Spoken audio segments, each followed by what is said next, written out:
चर्चा की शुरुआत करते हैं और मेरा पहला सवाल प्रेमचंद अग्रवाल जी आपसे यही। 65,000 करोड़ का बजट, 2 लाख करोड़ की जीडीपी, 5 ट्रिलियन इकोनॉमी में उत्तराखंड कहां है जो कि देश का विजन है? सबसे पहले मैं सबको नमस्कार कर रहा हूं, प्रणाम कर रहा हूं। आप जानते हैं कि हमारा उत्तराखंड राज्य 22 वर्ष का हो गया है और मैं धन्यवाद कर रहा हूं अपने नेतृत्व का। मैं याद कर रहा हूं आज की तारीख में अपने पूर्व प्रधानमंत्री अटल बिहारी वाजपेयी जी को, जिन्होंने उत्तराखंड राज्य का निर्माण कराया। इस 22 वर्ष के जीवन यात्रा में बहुत कुछ हमारे सरकारों के द्वारा, मैं इस सरकार या उस सरकार की बात नहीं कर रहा हूं, सरकारों के द्वारा किया गया। लेकिन जिस प्रकार से अभी आज हम 22 वर्ष में हैं, मैं कह सकता हूं कि आज हम, जैसा आपने कहा कि 65,000 करोड़ का हमारा बजट है, मुझे ऐसा लगता है कि जो समस्याएं हमारे सामने हैं और आने वाले टाइम पे जिस आर्थिकी की हम लोग बात करते हैं, तो आने वाले टाइम पे जो माननीय यशस्वी प्रधानमंत्री आदरणीय नरेंद्र मोदी साहब ने कहा था कि ये दशक उत्तराखंड का दशक होगा, उसमें निश्चित रूप से हमारे यशस्वी मुख्यमंत्री आदरणीय पुष्कर सिंह धामी के नेतृत्व में हमारा ये राज्य आगे की तरफ बढ़ रहा है और हम हर तरह से और हर ताकत के साथ हम इस अर्थव्यवस्था को भी सुधार रहे हैं और आगे बढ़ने का काम भी कर रहे हैं। सर, लेकिन एक पहाड़ी राज्य है या खासतौर पर उत्तराखंड के लिहाज से अगर देखें तो यहां पर जो कमाई के साधन है वो कम है और खर्च ज्यादा है। तो ऐसे में इकोनॉमी के लिहाज से प्रदेश को जो विजन है आपका नंबर 1 स्टेट बनाना और देश की जीडीपी में कंट्रीब्यूट करे उत्तराखंड, उसके लिए क्या विजन है? विजन यही है कि हम किस प्रकार से, चूंकि आप देखिए कि जो हमारा प्रदेश है कुछ मायनों में खास है। तीर्थाटन की हम बात करें, आज पूरे देश के लोग मेरे इस उत्तराखंड में जब आते हैं तो निश्चित रूप से, चाहे हम बद्रीनाथ की बात करें, केदारनाथ जी की बात करें, गंगोत्री जी की बात करें, यमुनोत्री जी की बात करें, हेमकुंड साहिब की बात करें या पिरान कलियर की बात करें, आज 1.25 करोड़ के लगभग की हमारी जनसंख्या है और पूरे साल भर में लगभग 4-5 करोड़ फ्लोटिंग पॉपुलेशन हमारे यहाँ आती है, वो तीर्थाटन में आती है। उसके साथ पर्यटन की हम बात करें, पर्यटन की दृष्टि से मैं कह सकता हूं कि जितने खूबसूरत जगह हमारे उत्तराखंड के अंदर है, मुझे याद है कि एक बार मुझे स्विट्जरलैंड जाने का मौका मिला था और लोग ये कहते हैं कि स्विट्जरलैंड जो है धरती का स्वर्ग है, लेकिन मैं कहता हूं कि धरती का स्वर्ग कहीं है तो मेरे उत्तराखंड में है। इतना खूबसूरत उत्तराखंड, इतना प्यारा उत्तराखंड, और ये बात मैं ऐसे नहीं कह रहा हूं। अब आप देखिए कि आज हमारे प्रदेश के अंदर जिस प्रकार से आज टूरिज्म बढ़ रहा है, जिस प्रकार से फिल्म इंडस्ट्रीज आ रही हैं, बिल्कुल, लेकिन उसके साथ साथ चुनौतियां भी बहुत सारी खड़ी हो रही हैं। एक मिनट और थोड़ा सा इकोसिस्टम को लेकर नहीं, ठीक है, लेकिन मैं इसलिए कह रहा हूं कि हमारे यहाँ जो सारी जो चीजें हैं उसको लेके हमारा, जो आपने कहा है कि हम कैसे उस चुनौती को पार करेंगे, यही बहुत सारी चीजें हैं। इसी में हम लोग, अब आप देखिए इसी बार का जो हमारा 4 धाम यात्रा था, उसमें 50 लाख यात्री, यानी रिकॉर्ड तोड़ यात्री इस बार आया जी। इसका मतलब क्या है कि लोगों की अपेक्षाएं हैं, लोगों की इच्छाएं हैं, लोगों का आने का मन है। यहाँ गंगोत्री यहाँ है, यमुनोत्री यहाँ है, यहाँ हरिद्वार है, यहाँ ऋषिकेश है, यहाँ कुमायूं की साइड में आप चले जाएं, हमारे अनेकों ऐसे धाम हैं। तो कुल मिला के मैं कह सकता हूं कि तीर्थ यात्रियों के जो आज पूरे देश भर में लोगों का जो ध्यान अध्यात्म की तरफ बढ़ा है जी। और आप देखिए यहाँ अध्यात्म की बात करें तो यहाँ योगा की बात करें, आप ऋषिकेश जो है अंतर्राष्ट्रीय योगा कैपिटल है। हमारे अनेकों ऐसे स्थल हैं कि जहाँ पे लोग आके योगा करना चाहते हैं, यहाँ पे आके स्पा के लिए यहाँ पे बढ़ती हुई जो हमारी स्थिति है, उसके लिए भी आज लोगों का आकर्षण उत्तराखंड बना है। और बिल्कुल, और आज हम चर्चा कर रहे हैं कि कौन से काम हैं जो अभी बाकी हैं, कैसे उत्तराखंड आगे जाएगा। दुर्गेश पंत जी हमारे साथ हैं, महानिदेशक यूकॉस्ट। दुर्गेश जी, आपसे समझना चाहेंगे कि साइंस एंड टेक्नोलॉजी का ग्रोथ में क्या रोल है और क्या उत्तराखंड को मौजूदा स्थिति में अगर आप देखें तो क्या किसी नए मॉडल की जरूरत है, क्योंकि पर्यावरण के साथ विकास कार्यों का जल और उसमें साइंस एंड टेक्नोलॉजी कैसे इस्तेमाल होगा? पहले न्यूज़ 18 नेटवर्क को बहुत धन्यवाद। देखिए, जैसे अभी बात भी हुई है, चाहे इकोनॉमी है, इकोलॉजी है, ये तो साथ साथ चलनी ही चाहिए। लेकिन अभी इससे पहले सेशन हुआ था शिक्षा का, पर्यटन का हुआ।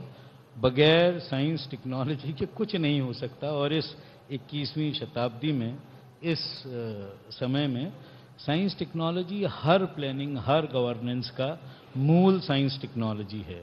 और लेकिन सर जिम्मेदार भी लोग ठहरा देते हैं साइंस टेक्नोलॉजी को। जी, विकास कार्य जब होते हैं तो ब्लेम आता है साइंस पर कि देखिए अंधाधुंध वो तब आता है जब वो अनसाइंटिफिक और टेक्नोलॉजी का अगर ठीक तरह से इस्तेमाल नहीं हो। हम कहाँ खड़े हैं? बहुत से विकसित देशों में तो आप उनका अगर इकोलॉजी उठाकर देखें, जहां पहाड़ हैं, तो वहां बहुत इस तरह की समस्याएं कम आती है कि धंस रहा है, नहीं धंस रहा है। तो उस साइंस टेक्नोलॉजी के मामले में हम कहाँ हैं? मैं बिल्कुल आपको करूं। और Uttarakhand is uniquely placed in the sense, हमारे पास आप समझिए उत्तराखंड में राज्य स्थापना 25 वर्ष की हम बात कर रहे हैं, 22 वर्ष हुए हैं। हमारे पास लगभग यहाँ 25 से ज़्यादा केंद्रीय संस्थान है वैज्ञानिक।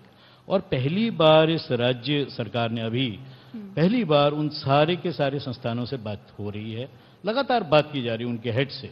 और जो एक गवर्नेंस का एक मॉडल बनाने की बात है, साइंटिफिक मॉडल, जिसमें किस तरह का हो, किस तरह के पूरे टेक्नोलॉजिकल इंटरवेंशन हो, चाहे डिजिटल हो, चाहे बायोटेक्नोलॉजी के हों, स्पेस के हों, उन तमाम सारी चीज़ों पे मॉडल। और वही तरीका है, क्योंकि दुनिया में जो भी देश ठीक कर रहे हैं वहाँ साइंस टेक्नोलॉजी अच्छी है। देश में अगर हम बात करें, जो राज्य अच्छा कर रहे हैं उनकी साइंस टेक्नोलॉजी अच्छी है। तो साइंस टेक्नोलॉजी अपरिहार्य है, ठीक तरह से होगा। अगर फाइनेंस में भी है, किसी भी कोई सेक्टर, मेडिसिन में, डिजास्टर में, आप बिल्कुल ठीक कह रही हैं, अगर ठीक तरह से हम करें तो कोई इसमें दो राय नहीं कि उत्तराखंड में वो सारी संभावनाएं हैं कि मॉडल स्टेट बन सकता है। डॉक्टर अनिल जोशी जी पद्म विभूषण हमारे बीच में हैं, जो कि पर्यावरण के क्षेत्र में ही बहुत उम्दा काम कर रहे हैं।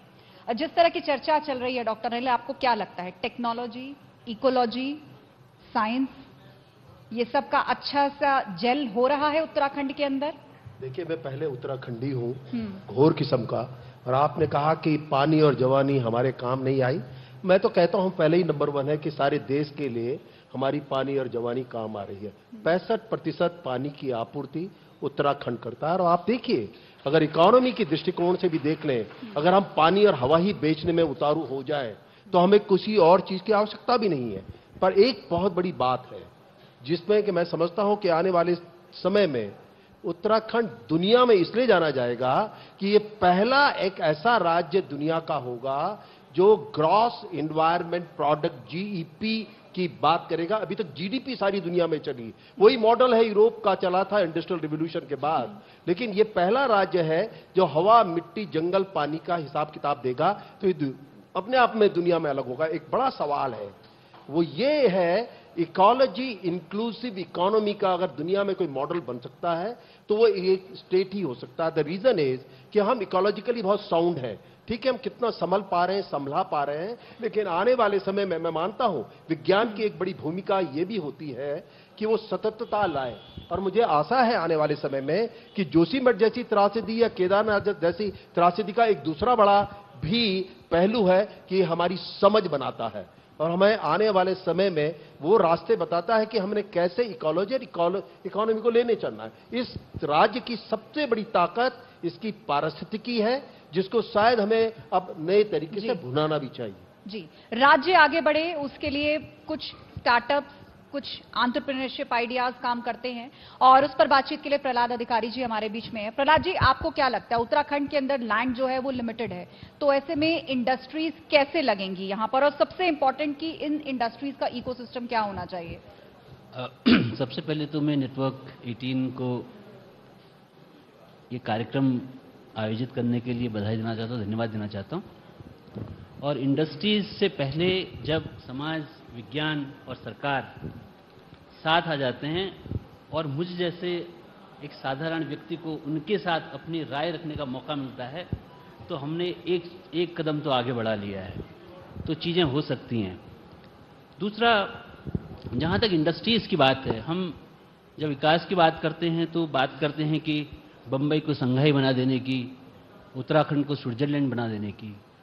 मैं समझता हूँ, मेरा व्यक्तिगत मत है कि हमें स्विट्जरलैंड बनने की ज़रूरत नहीं है। हमें पहले उत्तराखंड बनने की ज़रूरत है, फिर बेहतर उत्तराखंड बनने की ज़रूरत है और फिर बेहतरीन उत्तराखंड बनने की ज़रूरत है। और ये तभी हो सकता है कि जब हम दूर दराज के गांव में पिथौरागढ़, धारचूला, चमोली, जोशीमठ जैसी जगहों पे जो छोटे छोटे लोग हैं, काश्तकार हैं, जिनको हम बेनिफिशियरी कहते हैं, अंतिम छोर पे खड़ा जो व्यक्ति है, उसकी राय जानने की कोशिश करेंगे।